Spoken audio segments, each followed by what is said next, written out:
तो आज हम करेंगे alkane part two. Alkane part two में हमने पहले ये किया था कि अल्केन्स को पैराफिन्स क्यों कहते हैं और अल्केन्स को पैराफिन्स लो रिएक्टिविटी की बुनियाद पे कहते हैं, ठीक है। उसके बाद हमने देखा था कि अल्केन्स जो हैं वो लो रिएक्टिव क्यों होते हैं, ठीक है। उसके दो रीजंस पढ़े थे हमने कि अल्केन्स जो हैं वो इस वजह से लो रिएक्टिव होते हैं क्योंकि उनकी non polarity of carbon carbon और कार्बन हाइड्रोजन बॉन्ड की वजह से, और ये जो कार्बन हाइड्रोजन बॉन्ड है ये स्ट्रॉन्ग सिग्मा बॉन्ड होते हैं जो इनको लेस रिएक्टिव बनाते हैं। फिर हमने पढ़ा था कि अल्केन जो हैं वो नॉर्मल कंडीशन पे सिर्फ एक ही किस्म का रिएक्शन दे सकते हैं, वो है free radical substitution reaction. If otherwise जो है, अगर इस सब्स्टिट्यूशन रिएक्शन के अलावा अल्केन्स टोटल चार किस्म के, बल्कि और भी ज्यादा रिएक्शन देता है, पर चार किस्म अपने सिलेबस के हिसाब से अगर हम बात करें तो थर्मल डिकम्पोजिशन रिएक्शन वो नॉर्मल टेम्परेचर पे नहीं होता, ठीक है। उसके बाद आपका जो है कैटालिटिकल ऑक्सीडेशन है वो भी नॉर्मल कंडीशन पे नहीं होता। तो नॉर्मल कंडीशन पे रूम टेम्परेचर पे सिर्फ एक ही रिएक्शन हो सकता है, that is what that is free radical substitution reaction. तो आज हम करेंगे कैटालिटिकल ऑक्सीडेशन और उसके बाद करेंगे कि फ्री रेडिकल सब्स्टिट्यूशन रिएक्शन क्या होता है। अब यहाँ पे बात करते हैं कि इनके जो प्रिंसिपल रिएक्शंस हैं अल्केन्स के वो कौन से होते हैं। वो होते हैं आपके फ्री रेडिकल सब्स्टिट्यूशन रिएक्शन। तो अल्केन्स में सब्स्टिट्यूशन क्यों होती है भाई? अल्केन में सब्स्टिट्यूशन इस वजह से होती है क्योंकि अल्केन्स जो हैं वो सेचुरेटेड हाइड्रोकार्बन्स होते हैं। अल्केन्स जो हैं वो सेचुरेटेड हाइड्रोकार्बन्स होते हैं और इनमें जरा नोट करें कि इन कार्बन की चारों ही वैलेंसीज जो है वो फुली सेटिस्फाइड है। अब जब तक कोई ग्रुप यहां से रिप्लेस नहीं होगा तब तक जो है रिएक्शन तो नहीं हो सकता, क्योंकि इसमें कार्बन ने चारों ही बॉन्ड बनाए हुए हैं। तो जब तक ये क्या होगा कि ये रिप्लेस नहीं होगा तब तक जो है हम ये नहीं कर सकते, ठीक है। अच्छा, उसके बाद क्या है, ठीक है, उसके बाद दूसरा ऐड नहीं होगा तब तक हमजा की बात करते हैं, ठीक है। तो ये रिएक्शन जिसमें एक एटम आएगा और दूसरा जाएगा तो एक दूसरे एटम को क्या करेगा, रिप्लेस करेगा। इस रिएक्शन को हम कहते हैं सब्स्टिट्यूशन। और जो टाइप ऑफ सब्स्टिट्यूशन होगी वो होगी फ्री रेडिकल सब्स्टिट्यूशन, यानी एक फ्री रेडिकल जो है वो इस रिएक्शन को क्या करेगा, वो इस रिएक्शन को इनिशिएट करेगा, ठीक है। तो अब हम बात करते हैं किसकी, पहले बात करते हैं कैटालिटिकल ऑक्सीडेशन। तो तीसरे किस्म का रिएक्शन है कैटालिटिकल ऑक्सीडेशन। अब कैटालिटिकल ऑक्सीडेशन में क्या होता है भाई? कैटालिटिकल ऑक्सीडेशन में ये जो है अल्केन्स जो हैं, कोई भी अल्केन्स पर small alkanes, not large to big alkanes नहीं, स्मॉल अल्केन्स को जब आप कॉपर से रिएक्ट कराओगे, किससे? कॉपर से। कॉपर कंडीशन क्या है? 400 degree centigrade and 200 atm pressure, यानी रिएक्शन कंडीशन हो गई high temperature and high pressure.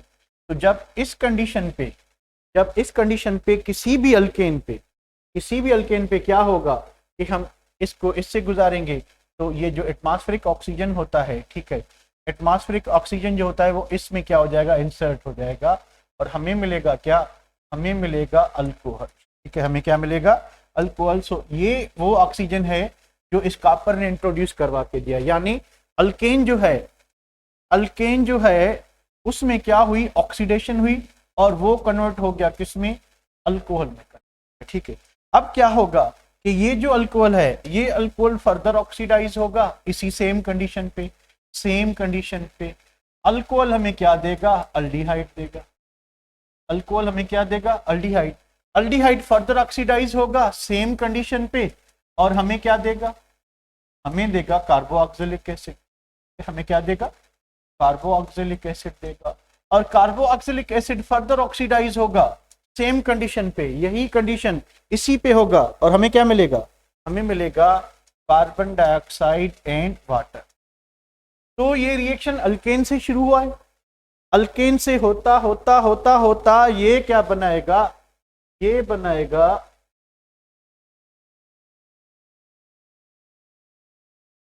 Alkane से होता होता ये क्या बनाएगा, ये आपको कार्बन डाइऑक्साइड वाटर पे ले जाएगा। अब इस रिएक्शन की यूजफुलनेस क्या है, ठीक है।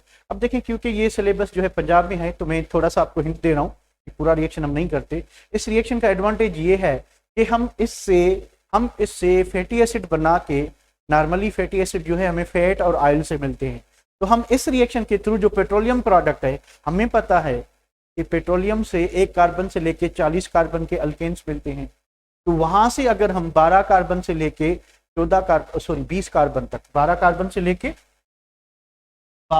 से लेके 20 कार्बन होते हैं किसमें, फैटी एसिड्स में। तो हम कोई भी फैटी एसिड जो है वो यहां से ले सकते हैं। तो इस पॉइंट पे अगर हम रिएक्शन क्लोज कर दें तो हमें फैटी एसिड्स मिल सकते हैं। कब मिलेंगे फैटी एसिड, अगर यहाँ पे जो अल्केन था उसमें 12 से लेकर 20 कार्बन हैं, तो हमें ये रिएक्शन फैटी एसिड दे सकता है, जिससे हम ऑयल बना सकते हैं, जिससे हम क्या बना सकते हैं, ऑयल बना सकते हैं। ठीक है, तो ये बात क्लियर है बेटा, यहां तक क्लियर है। हमने ये रिएक्शन करना नहीं है, बस मैं जस्ट आप वर्ड्स में देख लें कि इस रिएक्शन में क्या हो रहा है कि अल्केन जो है कंडीशन वही होगी, अल्केन अल्कोहल में, अल्कोहल अल्डिहाइड में,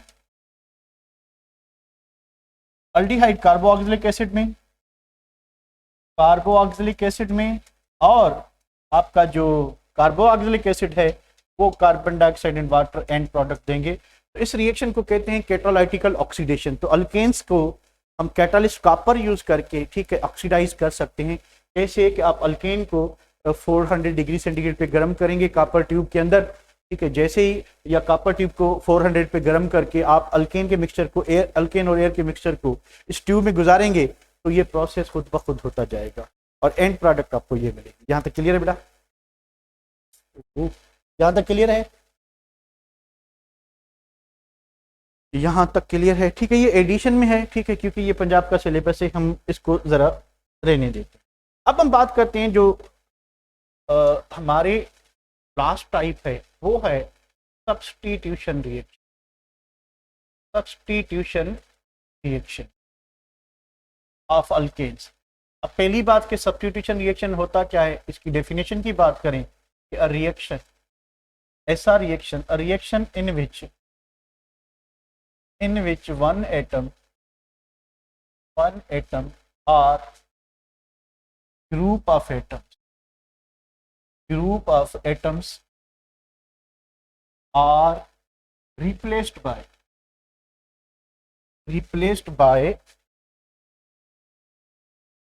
other atoms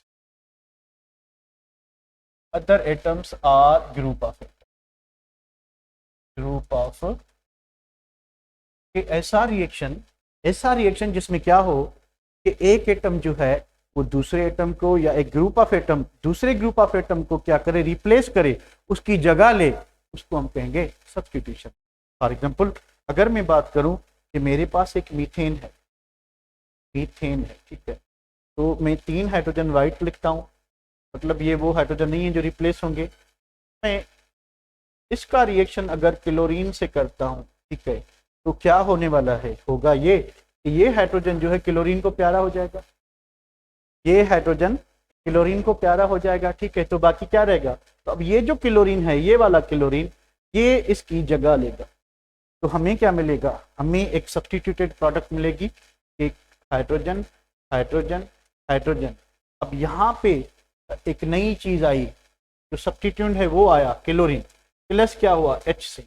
इस रिएक्शन में क्या हुआ, इस रिएक्शन में हाइड्रोजन एटम को क्लोरीन ने रिप्लेस किया, हाइड्रोजन एटम को क्लोरीन ने रिप्लेस किया है, इस वजह से इसको हम क्या कहेंगे, इस reaction is called what, this reaction is called substitution reaction. तो इस रिएक्शन को हम कहेंगे सब्स्टिट्यूशन रिएक्शन। होपफुली आपको बात समझ आ गई बेटा, कल समझ आ गई, चलें भाई बात समझ आ गई। चलिए उसके बाद अब सब्स्टिट्यूशन रिएक्शन के किस्म है, ठीक है, कि भाई सब्स्टिट्यूशन रिएक्शन जो है वो क्या हो सकता है। अब सब्स्टिट्यूशन जो है, सब्स्टिट्यूशन फ्री रेडिकल हो सकती है, फ्री रेडिकल सब्स्टिट्यूशन हो सकती है, फ्री रेडिकल सब्स्टिट्यूशन, के बाद सब्स्टिट्यूशन आपकी इलेक्ट्रोफिलिक हो सकती है, इलेक्ट्रोफिलिक सब्स्टिट्यूशन, और फिर सब्स्टिट्यूशन आपकी न्यूक्लियोफिलिक हो सकती है, न्यूक्लियोफिलिक सब्स्टिट्यूशन भी हो सकती है। ठीक है, अब ये टाइप्स क्या हैं? ये टाइप सिंपल सी बात है। ठीक है, ये इस तरह से है कि अब सब्स्टिट्यूशन तो ऐसा रिएक्शन है जिसमें एक एटम आएगा, एक सब्सटेंस आएगा, एक स्पीशी आएगी, वो दूसरे की जगह लेगा। तो अगर आने वाला सब्सटेंस रिप्लेस करने वाला सब्सटेंस फ्री रेडिकल है तो रिएक्शन का नाम होगा फ्री रेडिकल सब्स्टिट्यूशन। तो सिंपली हम कैसे डिफाइन करेंगे? अगर आपके पास बुक पड़ा हुआ है तो लिखते जाएं कि what is free radical substitution, के if a substitution reaction is initiated by a free radical, अगर सब्स्टिट्यूशन रिएक्शन की शुरुआत, एटम को रिप्लेस करने की शुरुआत कोई फ्री रेडिकल करता है तो हम उसको क्या कहेंगे? हम उसको फ्री रेडिकल सब्स्टिट्यूशन कहेंगे। ये बात समझ आ रही है बेटा? ये बात समझ आ रही है कि सब्स्टिट्यूशन में फ्री रेडिकल सब्स्टिट्यूशन क्या होगा कि जब किसी सब्स्टिट्यूशन रिएक्शन को की जो शुरुआत हो वो फ्री रेडिकल करे। सो सेम वाइज अगर आपका सब्स्टिट्यूशन रिएक्शन है उसको इलेक्ट्रोफाइल इनिशिएट कर रहा है तो फिर इलेक्ट्रोफिलिक सब्स्टिट्यूशन होगी। अब ये रिएक्शन आप कहां पाए जाते हैं, आपको कहां नजरेंगे? ये अल्केन्स के प्रिंसिपल रिएक्शंस हैं, फ्री रेडिकल सब्स्टिट्यूशन, और इलेक्ट्रोफिलिक सब्स्टिट्यूशन एरीन्स के, एरोमेटिक कंपाउंड्स के, और ये आपको अल्काइल हैलाइड में मिलेंगे। अल्काइल हैलाइड आपको क्या मिलेगी? Nucleophilic substitution. तो अगर रिप्लेस एटम को या किसी भी सब्सटेंस को रिप्लेस करने की शुरुआत न्यूक्लियोफाइल करता है उस रिएक्शन को न्यूक्लियोफिलिक सब्स्टिट्यूशन कहेंगे। ये बात समझ आ रही है बेटा? यहां तक क्लियर है? whatever we have done is clear up till now? Clear है? कशिश को क्लियर है, संजना को क्लियर है, सिद्धांत को क्लियर है, और किसको क्लियर है? हमजा को भी क्लियर है। चले भाई, अच्छी बात है। हितेश को भी क्लियर है, सिमरन सरवण को भी, सनिया को भी, और संजना को भी, और संतोष को भी, और इट मीन्स के सबको क्लियर। चलें, अच्छी बात है। चले अब हम बढ़ते हैं कि what is free radical substitution reaction, जो हमारी टॉपिक है उस पर बढ़ते हैं। तो what is a free radical substitution? Free radical substitution अब ये रिएक्शन क्या होता है? ये रिएक्शन सिंपल सा है कि a substitution reaction initiated by an electrophile, electrophile कहाँ आया? by a free radical is called free radical substitution। तो ऐसा सब्स्टिट्यूशन रिएक्शन की शुरुआत, जिसको स्टार्ट कौन करे? फ्री रेडिकल करे, उसको हम क्या कहेंगे? फ्री रेडिकल सब्स्टिट्यूशन कहेंगे। ठीक है बेटा? चले, उसके बाद क्या है? अब उसके बाद ये चीज है भाई, these reactions are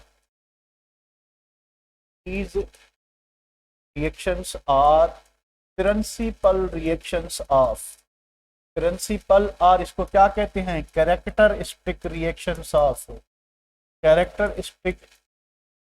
reactions of किसके हैं?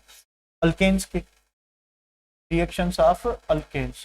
तो ये जो है कैरेक्टरिस्टिक रिएक्शन है किस फैमिली के? अल्केन फैमिली के। तो अल्केन्स में जो रूम टेम्परेचर पे रिएक्शन होंगे, मैं तीसरी बार आपको बता रहा हूं, ठीक है, कल परसों और तरसों के बाद, कि हर फैमिली के कुछ ऐसे कैरेक्टरिस्टिक रिएक्शंस होते हैं जो नॉर्मल टेम्परेचर पे होते हैं, रूम टेम्परेचर पे होते हैं, विदाउट स्पेशल कंडीशंस होते हैं।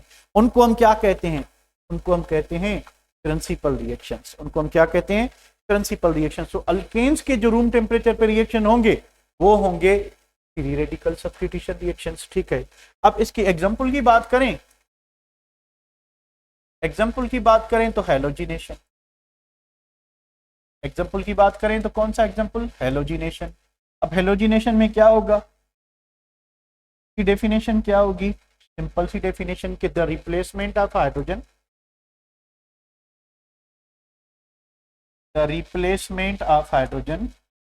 द रिप्लेसमेंट ऑफ हाइड्रोजन, और आप रिमूवल भी कह सकते हैं, ठीक है। The replacement of hydrogen with halogen atom, halogen atom is called substitution, is called substitution reaction। कि इस रिएक्शन में ऐसा क्या होता है, इस रिएक्शन में ये होता है कि एक हाइड्रोजन एटम को क्या होगा कि हाइड्रोजन एटम को हेलोजन एटम क्या करेगा, रिप्लेस करेगा। हाइड्रोजन एटम को हेलोजन एटम क्या करेगा, रिप्लेस करेगा। भाई कर लिया उसने, अब क्या होगा, ये किस टाइप का रिएक्शन है, it is a type of this reaction proceeds through, ये कैसे होगा reaction, this reaction proceeds through free radical mechanism, कि ये रिएक्शन इस तरह से होगा, कि फ्री रेडिकल मैकेनिज्म के थ्रू, यानी पहले फ्री रेडिकल बनेगा, वो फ्री रेडिकल रिएक्शन को आगे तक ले जाएगा, ठीक है। वो फ्री रेडिकल क्या करेगा, रिएक्शन को आगे बढ़ाएगा, और क्या बनेगा वो तो हम बाद में देखते हैं, अभी फिल्म बाकी है। This reaction proceeds through free radical mechanism. अब अगर हम बात करें हैलोजन की रिएक्टिविटी की, the order of reactivity of halogens is, halogen किस ऑर्डर में रिएक्ट करेंगे, हैलोजेंस इज कि भाई फ्लोरीनेशन जो है बहुत ही तेजी से होगी एज कंपेयर टू क्लोरीनेशन ज्यादा तेज होगी एज कंपेयर टू ब्रोमिनेशन। उसके बाद स्लो में स्लो जो होगा वो होगा आयोडीनेशन, वो क्या होगा, आयोडीनेशन होगा, ठीक है बेटा। तो ये रिएक्टिविटी ऑर्डर होगा किसके लिए, हैलोजेंस के लिए। अब ये रिएक्टिविटी ऑर्डर इस हम करते क्या है, नॉर्मली हम क्या करते हैं वो देखें। अब ये देखें कि भाई ये जो फ्लोरीनेशन है, एक तो ये वेरी फास्ट होता है, उसके बाद हार्ड टू कंट्रोल, इसको कंट्रोल करना मुश्किल होता है, ठीक है।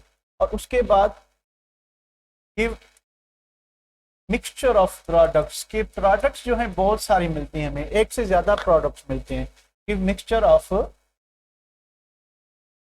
प्रोडक्ट्स। और दूसरी बात, जो दूसरा डिसएडवांटेज, वायोलेंटली रिएक्ट, ये जो कंपाउंड मिलते हैं इनको कंट्रोल करना बहुत ही मुश्किल हो जाता है। तो क्लोरीनेशन जो है इट इज नॉट रिकमेंडेड, ये यूजफुल नहीं होती, हमें अच्छी यील्ड नहीं मिलेगी, ठीक है बेटा। तो चलिए उसके बाद क्या होता है भाई, आयोडीनेशन की क्या खामी है कि very slow reaction, very slow, ठीक है। उसके बाद क्या होता है कि रिवर्सिबल। अब एक तो रिएक्शन बिल्कुल स्लो है, धीरे धीरे धीरे धीरे हो रहा है, हम इंतजार करें कि भाई बन जा प्रोडक्ट बन जा, और प्रोडक्ट धीरे धीरे बन रही है, और बनने के बाद क्या हो रही है, बनने के बाद जो है एमए हो रही है, बनने के बाद क्या हो रही है, एमए हो रही है, यानी रिवर्स हो रही है। तो यील्ड क्या हो जाएगी, पुअर, गरीब यील्ड देगा ये, पुअर, कम प्रोडक्ट देगा। एक तो स्लो हो रहा है, भाई हम बैठे हैं इंतजार में, बैठे हैं, लेबर लगी हुई है, काम धीरे धीरे चल रहा है, ठीक है। और उसके बाद जैसे ही बना फिर वापस जाना शुरू हो गया, तो नुकसान देगा हमें। तो आयोडीनेशन और fluorination they are not useful to carry, ये हम नहीं करते। तो हमारे लिए सूटेबल क्या होता है, जनरली आम तौर पे क्लोरीनेशन एंड ब्रोमिनेशन।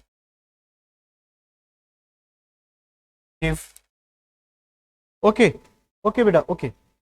लाइट ने कुछ खतरनाक झटका दे दिया था, तो ये पुअर यील्ड देते हैं, ठीक है बेटा। तो यहां तक क्लियर था, यहां तक क्लियर था। तो अब थोड़ा सा ओके, तो ये थी, तो ये गुड यील्ड देंगे, तो हमारे लिए जो यूजफुल बात होगी वो ये होगी कि हम क्लोरीनेशन ही करें, ठीक है। तो भाई जब आप मीथेन की जब आप क्लोरीनेशन करेंगे in the presence of sunlight, रोशनी का होना ज़रूरी है। तो दो चीज़ें हैं, या तो आप ये जो हेलोजिनेशन है, ठीक है, ये हेलोजिनेशन रिएक्शन जो है आप दो फॉर्म में कर सकते हैं। या तो आप सनलाइट यूज़ करें, अगर सनलाइट यूज़ करेंगे तो रिएक्शन क्या होगा, रिएक्शन होगा फोटोकेमिकल। रिएक्शन क्या होगा, फोटोकेमिकल। जब रिएक्शन फोटोकेमिकल होगा तो इसका ऑर्डर क्या होगा, ये हो जाएगा जीरो ऑर्डर, ये हो जाएगा जीरो ऑर्डर, ठीक है। तो अगर दूसरा फॉर्मेट ये है कि आप हीट दे के भी कर सकते हो, जब हीट दे के कर सकते हो तो इसका ऑर्डर एक्सपेरिमेंटली डिटरमाइन होगा। पर अगर आप क्या करते हो, आप ये करते हो कि आपने जो है क्या किया, आपने सनलाइट दे के रिएक्शन किया है तो फिर रिएक्शन जीरो ऑर्डर होगा, फोटोकेमिकल रिएक्शन होगा, ठीक है। तो यहाँ पे क्या बनेगा, यहाँ पे बनेगा H3Cl प्लस HCl। तो हमें मिलेगा क्या, हमें मिलेगा क्लोरोमीथेन मिलेगा। दूसरी बात बताएं मुझे, तो अल्केन्स में कोई फंक्शनल ग्रुप नहीं होता, अल्केन में कोई फंक्शनल ग्रुप नहीं होता, ठीक है। तो अल्केन में जितने भी हाइड्रोजन हैं वो सारे रिप्लेस हो सकते हैं या नहीं हो सकते। तो अल्केन्स में जितने भी हाइड्रोजन हैं वो सारे रिप्लेस हो सकते हैं कि नहीं हो सकते, हो सकते हैं। तो क्या होगा फिर, ये होगा कि ये जो क्लोरोमीथेन बना है इसमें अभी 3 हाइड्रोजन हैं तो ये रिप्लेस हो सकते हैं, ठीक है। तो ये जो ट्राई आपका क्लोरोमीथेन है, जब इसकी फर्दर क्लोरीनेशन करेंगे in the presence of sunlight तो हमें मिलेगा CH2Cl2 प्लस HCl। हमें क्या मिला, हमें मिला डाइक्लोरोमीथेन मिला हमें, ठीक है। तो डाइक्लोरोमीथेन में देखें स्टिल 2 हाइड्रोजन पड़े हैं इसके पास, तो ये दोनों भी क्या होंगे, रिप्लेस होंगे। तो अगर ये रिप्लेस होंगे तो हमें मिलेगा, हमें क्या मिलेगा, हमें मिलेगा CH2Cl2 dichloromethane, further chlorination in the presence of sunlight हमें मिलेगा ट्राइक्लोरोमीथेन। में क्या मिलेगा, ट्राइक्लोरोमीथेन, और इसका अपना नाम भी है, ट्राइक्लोरोमीथेन इज आल्सो कॉल्ड क्लोरोफॉर्म। तो हमें क्या मिलेगा, क्लोरोफॉर्म मिलेगा, ठीक है। तो क्लोरोफॉर्म में अभी भी एक हाइड्रोजन मौजूद है, तो क्लोरोफॉर्म से एक हाइड्रोजन भी गुड बाय कह के जाएगा। जब ये गुड बाय कहेगा तो हमें मिलेगा CCl4, एक सिमेट्रिकल, एक non polar solvent, carbon tetrachloride कह लें या आप टेट्राक्लोरोमीथेन कह लें, वो मिलेगा। और क्या मिलेगा, और मिलेगा आपका HCl। तो इसी तरह से ये चारों आपके हाइड्रोजन जो है वो क्या हो सकते हैं, रिप्लेस हो सकते हैं, ठीक है। आए भाई दूसरी बात पे, पहले इसको सेव करें। तो यहां तक कोई प्रॉब्लम नहीं बेटा, यहां तक कोई प्रॉब्लम। कार्बन टेट्राक्लोराइड और टेट्राक्लोरोकार्बन सेम है, टेट्राक्लोरोकार्बन कह लें, कार्बन टेट्राक्लोराइड कह लें, टेट्राक्लोरोमीथेन कह लें, they are the same, they are the same, ठीक है बेटा, ओके।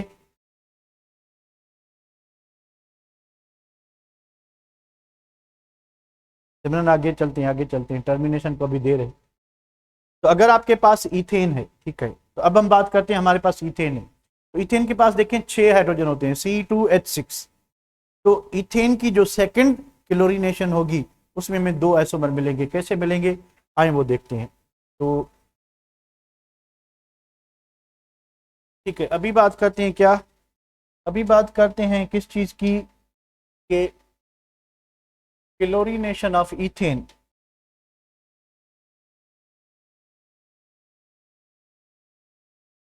Chlorination of ethane. अब इथेन जो है आपका ये है CH3 और CH3 प्लस क्लोरीन, तो सनलाइट की मौजूदगी में रिएक्शन होगा। आमिर पूछ रहा है फोटोकेमिकल क्या होता है, ऐसा रिएक्शन जो सूरज की रोशनी की मौजूदगी में हो उसको हम फोटोकेमिकल रिएक्शन कहते हैं। तो यहाँ पे देखें देयर आर 2 पॉसिबिलिटीज, कि हाइड्रोजन यहाँ पे भी है, हाइड्रोजन यहाँ पे भी है, ठीक है। तो मैं कहता हूँ ये A, ये करता हूँ मैं B, तो मैं A-H करता हूँ, ठीक है। तो मुझे क्या मिलेगा, मुझे भाई यही मिलेगा ना, क्लोरोइथेन मिलेगा कि CH3, कि मैंने इस कार्बन को टच नहीं किया, B को, मैंने A से हाइड्रोजन निकाला, तो यहाँ पे ये हो जाएगा इथाइल और मुझे मिलेगा क्या, क्लोरीन। तो मुझे क्या मिला, इथाइल क्लोराइड। इथाइल क्लोराइड कहें आपकी मर्जी है, क्लोरोइथेन कहें आपकी मर्जी है, ठीक है। तो हमें क्या मिला, क्लोरोइथेन, ठीक है, हमें क्लोरोइथेन मिला। अब देयर आर टू पॉसिबिलिटीज, दो पॉसिबिलिटीज। भाई दो पॉसिबिलिटीज कौन सी हैं, चलें ढूंढते हैं। पहली ये है कि भाई ये ए है, यहाँ से भी तो हाइड्रोजन निकल सकता है, दो हाइड्रोजन है इसके पास। फिर ये बी है, ठीक है, बी इसको ही लिया था, ठीक है बी। तो देयर आर टू पॉसिबिलिटीज। चल भाई क्यों बंद कर रही है। तो दो पॉसिबिलिटीज क्या है कि हमने ए माइनस एच किया, हमने बी माइनस एच किया। मुझे बताएं सेम प्रोडक्ट बनेगी या डिफरेंट बनेगी, सेम प्रोडक्ट बनेगी या डिफरेंट बनेगी, प्रोडक्ट डिफरेंट बनेगी, प्रोडक्ट डिफरेंट बनेगी, ठीक है। कैसे बनेगी आए देखते हैं। तो भाई अगर इस कार्बन से, ए जो कार्बन है ये वाला, इससे हाइड्रोजन रिप्लेस करते हैं तो हमें मिलेगा CH3 CHCl2, तो हमें मिलेगा जेमिनल डाइहैलाइड, जेमिनल डाइहैलाइड, जेमिनल डाइहैलाइड, ठीक है। यानी जेमिनल का मतलब क्या होता है, जब सेम कार्बन पे दो हैलोजन लगे हो तो उसको हम जेम डाइहैलाइड कहते हैं, ठीक है। तो आप सिंपली जेम डाइहैलाइड कहेंगे या जेमिनल डाइहैलाइड कहेंगे, या इसका आयुपेक नाम क्या होगा, 1,1 डाइक्लोरो इथेन। तो कौन बताएगा कि दूसरी प्रोडक्ट क्या होगी, दूसरी प्रोडक्ट क्या होगी, कौन बताएगा दूसरी प्रोडक्ट क्या होगी। 1,2 डाइक्लोर। अब देखें अगर इस कार्बन से हाइड्रोजन रिप्लेस करते हैं, यानी जिसमें 3 हाइड्रोजन है, इसमें 2 हाइड्रोजन थे, एक हाइड्रोजन गया तो बाकी एक हाइड्रोजन रह गया, HCl साइड में बना था, तो हमें मिलेगा CH2, एक क्लोरीन यहाँ पे ऑलरेडी लगा हुआ था। अब ये जो है नया क्लोरीन इस कार्बन पे लगा, तो ये 1 कार्बन ये 2, हमें मिलेगा 1,2 dichloro, dichloro ethane, dichloro ethane. या आप इसको क्या कह सकते हो, आप इसको कहोगे विक डाइहेलाइड मिला है हमें, ठीक है, जालिम डाइहेलाइड। विक और जेम में क्या फर्क होता है, जेम का मतलब है एक ही कार्बन पे दो हेलोजन, विक का मतलब है कि अल्टरनेट कार्बन पे, सॉरी अल्टरनेट एडजेसेंट कार्बन पे एक 1,2 डाइहेलोअल्केन्स, 2,3 डाइहेलोअल्केन्स, 3,4 डाइहेलोअल्केन्स को हम विक डाइहेलाइड कहेंगे, और 1,1 या 2,2 या 3,3 या 4,4 डाइहेलाइड को हम जेम डाइहेलाइड कहेंगे। तो यहां तक क्लियर है बेटा, यहां तक क्लियर है, लिखें मैं देखूं, महक को क्लियर है, और इकरा को भी क्लियर है, सिमरन सरवन को भी क्लियर है, सुरक्षा को भी, जहरा को भी, फरवा को भी, साहिल को भी, कशिश को भी, हर्ष को भी। चलें बेटा इतनों को जब क्लियर है तो बाकियों के लिए दुआ कीजिए, उनको भी क्लियर हो जाए, ठीक है। बाकियों के लिए भी दुआ करते हैं, उनको भी क्लियर हो जाए, पर ऑलमोस्ट सबको क्लियर है, ठीक है। आमिर को भी क्लियर है, ओ आमिर को भी क्लियर है, ठीक है बेटा, ठीक है ठीक है ठीक है, ओके ओके, ठीक है। तो ये बात इथेन में ये सीन होगा। अब हम इनके मैकेनिज्म की तरफ बढ़ते हैं कि भाई ये रिएक्शन होगा कैसे। हम जो बात कर रहे थे कि ये जो हेलोजिनेशन है ये, अच्छा दूसरी बात हमने अभी नहीं की, ठीक है, दूसरी बात हमने, अच्छा इसकी वो मैकेनिज्म की बात करते हैं, ठीक है, कि मैकेनिज्म कैसे होगा, mechanism of halogenation, mechanism of halogenation, कि ये रिएक्शन कैसे मुमकिन हुआ। भाई this reaction proceeds, proceeds through, कैसे प्रोसीड होता है, proceeds through free, free radical mechanism, free radical mechanism के इस रिएक्शन के टोटल जो हैं, सॉरी फ्री रेडिकल मैकेनिज्म के थ्रू होता है, यानी पहले फ्री रेडिकल बनेगा, फिर वो रिएक्शन को स्टार्ट करेगा एंड सो ऑन, फिर चलता रहेगा, ठीक है। तो what is mechanism, the step by step, step by step detailed, बिल्कुल डिटेल में हो, ऊपर ऊपर चीजें ना हो, detailed description of a chemical reaction, description of a chemical reaction, of a chemical reaction क्या कहेंगे इसको, क्या कहेंगे इसको, ठीक है। The step by step detail description of a chemical reaction is called fill in the blank, and blank में आएगा मैकेनिज्म, क्या कहते हैं, मैकेनिज्म कहते हैं। सही कि रिएक्शन कैसे हुआ, कितने स्टेप हुए, कितने आदमी थे, सरदार 2, तुम कितने लोग थे, सरदार 20, फिर भी कुट के आ गए, तो कितने आदमी थे भाई, तो कितने स्टेप्स थे, ठीक है। तो इस तरह से गब्बर को बताना पड़ेगा कि कितने आदमी थे, ठीक है। तो जितने भी स्टेप्स होंगे उनकी जो डिटेल डिस्क्रिप्शन है उसको हम पढ़ेंगे इसमें मैकेनिज्म में, ठीक है। तो भाई आए, तो मैकेनिज्म में क्या क्या होता है, दिस रिएक्शन प्रोसीड्स इन या इन्वॉल्व, कितने स्टेप्स होते हैं, 3 स्टेप्स। इस रिएक्शन में 3 स्टेप्स होते हैं, ठीक है। कितने स्टेप्स होते हैं, 3। आए भाई, अब 3 स्टेप्स कौन से होते हैं। पहला ये होता है कि जैसे ही क्लोरीन मॉलिक्यूल पे सनलाइट गिरेगी तो होमोलैटिक बॉन्ड फिशन होगी और 2 क्लोरीन आइंस मिलेंगे। मैं सही कह रहा हूं। पहला स्टेप ये है कि क्लोरीन मॉलिक्यूल पे सनलाइट गिरेगी, हम जो है बैटरी उस पे मोबाइल की लाइट देंगे और क्लोरीन मॉलिक्यूल में हेट्रोलाइटिक बॉन्ड फिशन होगी और 2 आइंस मिलेंगे। क्या मैं सही कह रहा हूं, नहीं मैं बिल्कुल गलत कह रहा हूं, ठीक है। तो स्टेप 1 क्या होगा, स्टेप 1 जो है हेलोजिनेशन का, स्टेप 1 को कहते हैं chain initiation step, chain initiation step. अब इस स्टेप में क्या होता है, इस स्टेप में क्या होता है कि जैसे ही हम क्लोरीन पे, ये क्लोरीन मॉलिक्यूल है, ठीक है, क्लोरीन मॉलिक्यूल पे जैसे ही आप सूरज की रोशनी डालेंगे, सनलाइट डालेंगे, ठीक है, तो इसमें क्या होगा कि इसमें होमोलैटिक बॉन्ड फिशन होगी। इसमें ये क्लोरीन अपना इलेक्ट्रॉन ले गया, ये क्लोरीन अपना इलेक्ट्रॉन ले गया, तो हमें क्या मिलेगा, होमोलैटिक बॉन्ड फिशन या हेट्रोलाइटिक बॉन्ड फिशन, क्या होगा, होमोलैटिक या हेट्रोलाइटिक, होमोलैटिक, और 2 क्लोरीन फ्री रेडिकल मिलेंगे। हमें क्या मिलेंगे, यहाँ पे 2 क्लोरीन फ्री रेडिकल मिलेंगे, क्लोरीन क्लोरीन फ्री रेडिकल।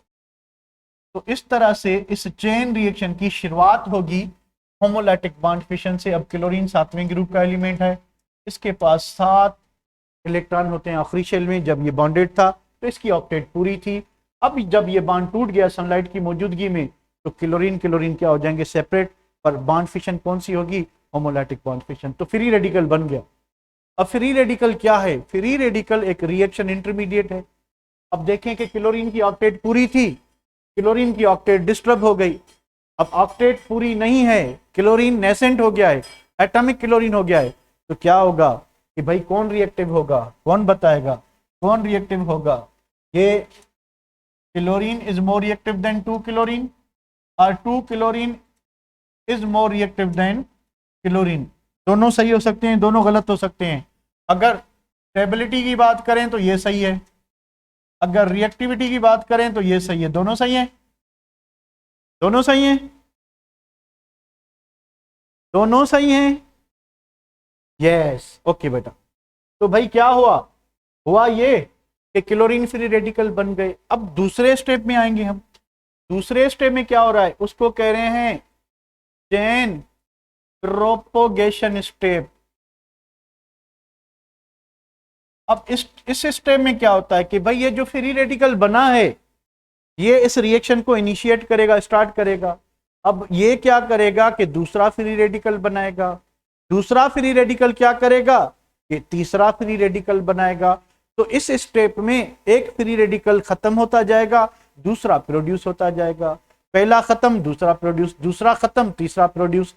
इस तरह से इस स्टेप में सिर्फ और सिर्फ फ्री रेडिकल्स बनते जाएंगे। पहला था इनिशिएशन स्टेप, यानी फ्री रेडिकल इस रिएक्शन के जो होने की शुरुआत जो होती है वो क्लोरीन फ्री रेडिकल के बनने से होती है। बाद में प्रोपोगेशन में क्या होगा कि इन दिस स्टेप क्या होगा, इसमें in this step 1 free radical one free radical is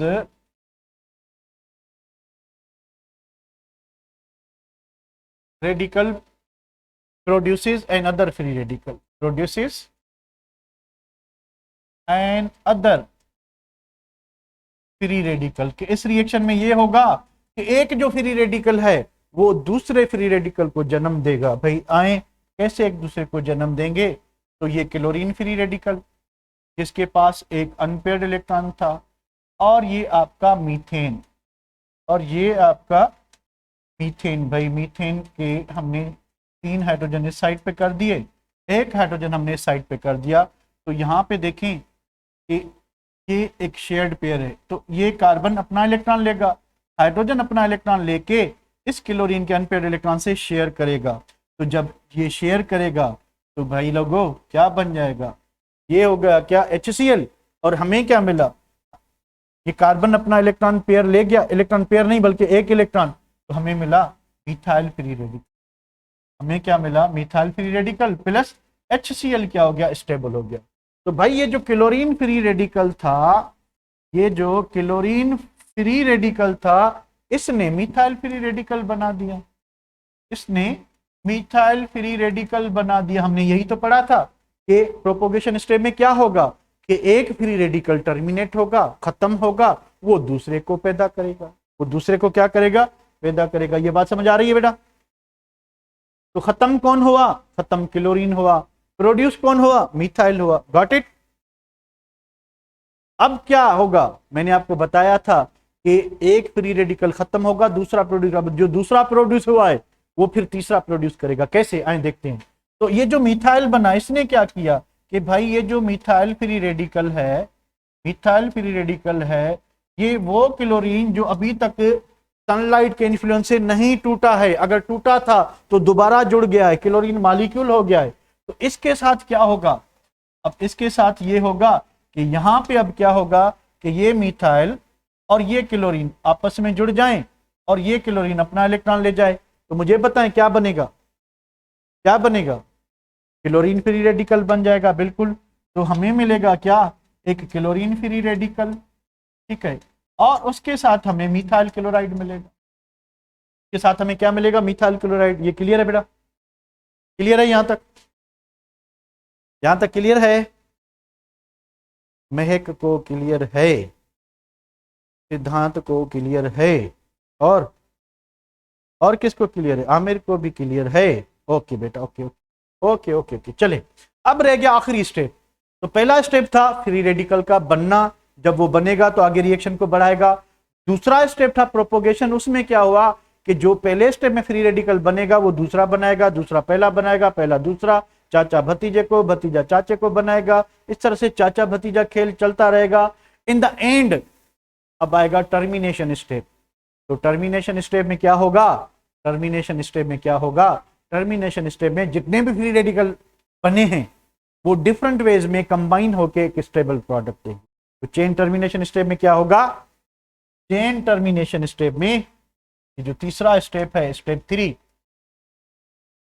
step 3 is called chain termination step, chain termination step. तो चेन टर्मिनेशन स्टेप में क्या होगा कि all free radicals combine in all possible ways, all possible कह लें या all different ways कह लें, all different ways to give stable products, stable products। तो भाई फ्री रेडिकल्स खुद स्टेबल नहीं है क्या? नहीं, बिल्कुल नहीं है, वो तो रिएक्शन इंटरमीडिएट हैं। वो क्या है, वो तो रिएक्शन इंटरमीडिएट हैं, ठीक है, वो तो रिएक्टिव हैं क्योंकि उनका बॉन्ड टूटा हुआ है, ऑक्टेट इनकम्प्लीट है, एटॉमिक स्टेट में है, तो वो तो अनस्टेबल होते हैं।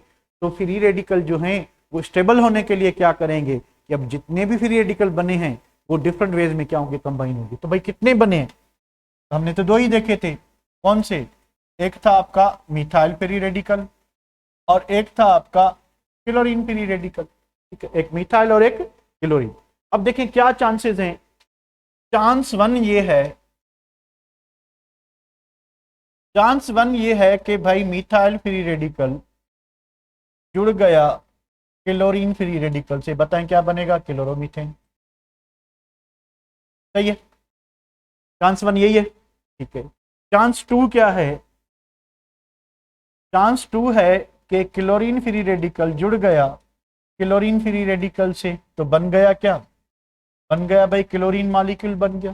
ठीक है बेटा, ठीक है। चांस थ्री क्या है,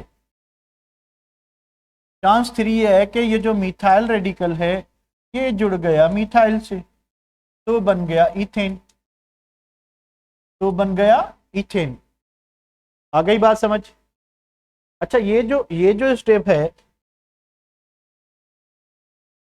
ओनली इन एफटीबी, फेडरल के बुक में दिया हुआ है, ठीक है। तो अपनी एंटी टेस्ट में इसको कंसीडर ना करना, अपनी एंटी टेस्ट में इसको कंसीडर ना करना, ठीक है। आप क्लोरोमीथेन तक ही, बस क्लोरीन और क्लोरोमीथेन ही बनाओगे, ठीक है, दूसरा नहीं बनाओगे। ये चीज क्लियर है बेटा, क्योंकि अभी चीजें चेंज हो गई हैं तो इसलिए, ठीक है,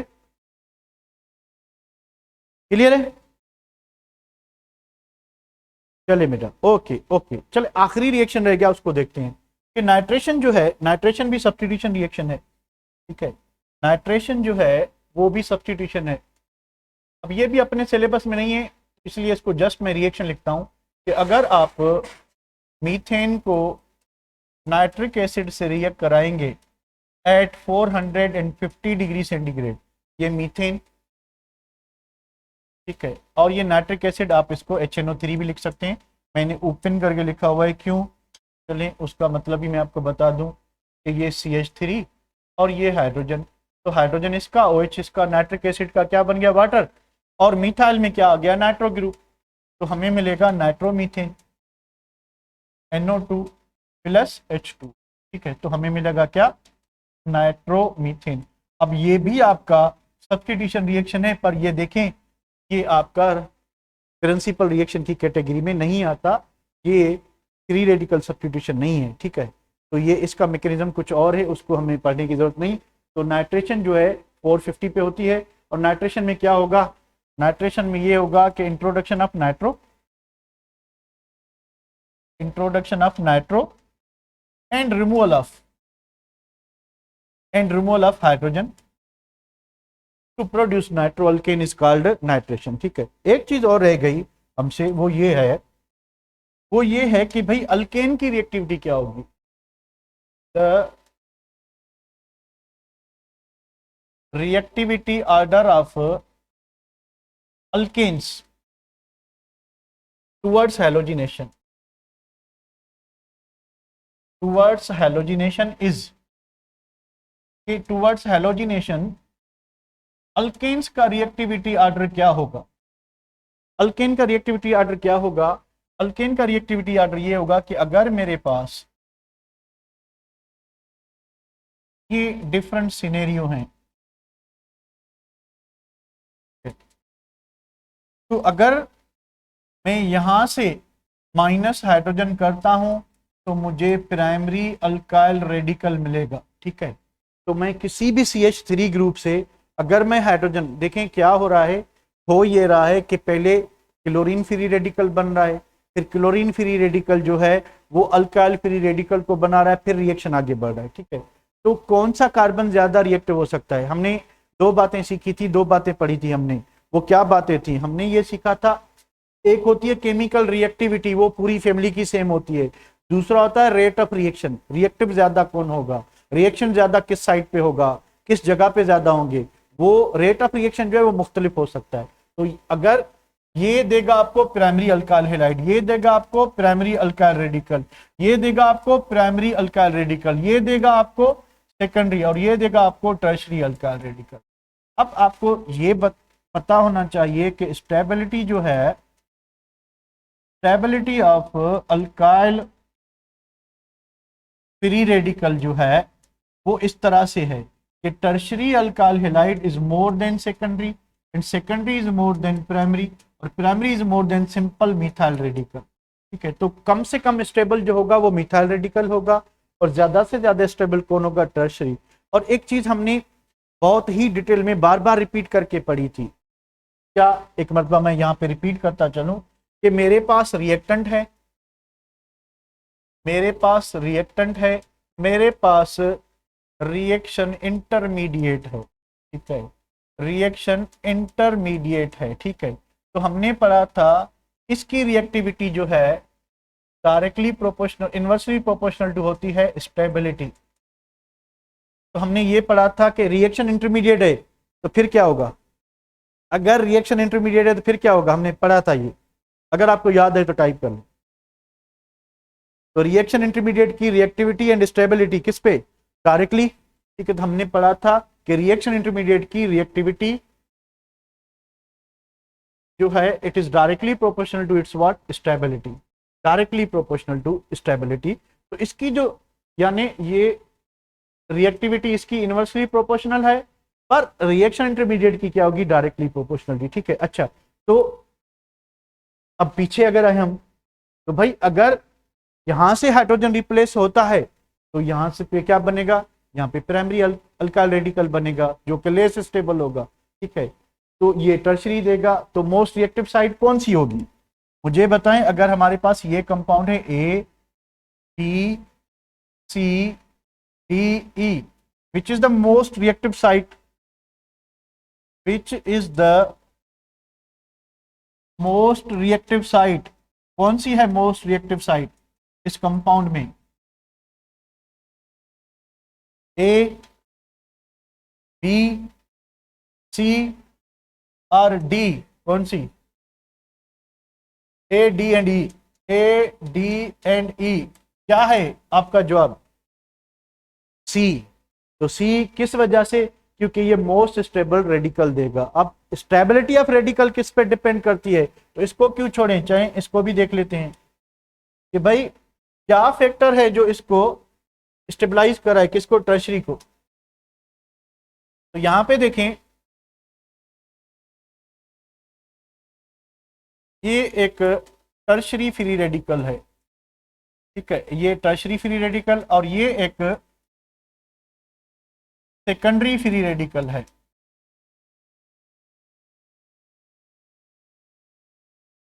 ये एक प्राइमरी फ्री रेडिकल है, ठीक है।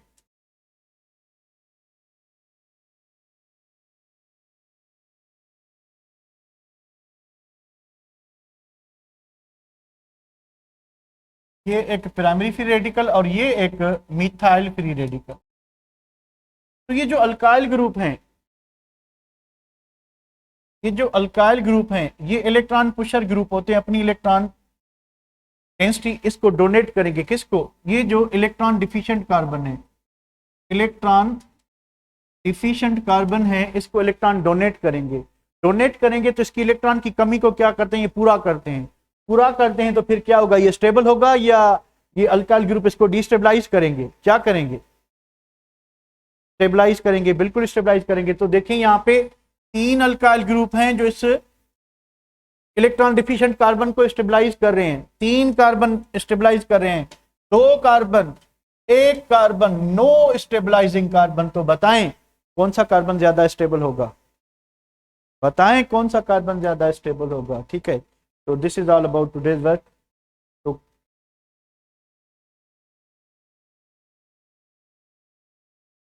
होपफुली आपको बात समझ आ गई होगी, ठीक है। तो कल इंशाल्लाह हम जो है करेंगे कि अल्कीन्स क्या होते हैं, तो अल्कीन्स की शुरुआत करेंगे, ठीक है। तो आज हमने अल्कीन पूरा किया, ठीक है, तो कल हम अल्कीन को ज़रा देख लेंगे, ठीक है। तो सिमरन कह रही है कि amazing lecture, really I don't think so, do you think that lecture was amazing as I look. Parva कह रही है यस, हफ्जा भी कह रही है यस। हमजा मुझे छोड़े, इसकी बात करें। व्हाट अबाउट दिस वन, मस्त हो, वेरी गुड, जबरदस्त, दाल खाएं और छड़े दस्त। ओके बेटा, okay, thank you very much. अब ब्रेक करें जरा, ब्रेक करें बाबा, break break, B for break, C for बिल्ली,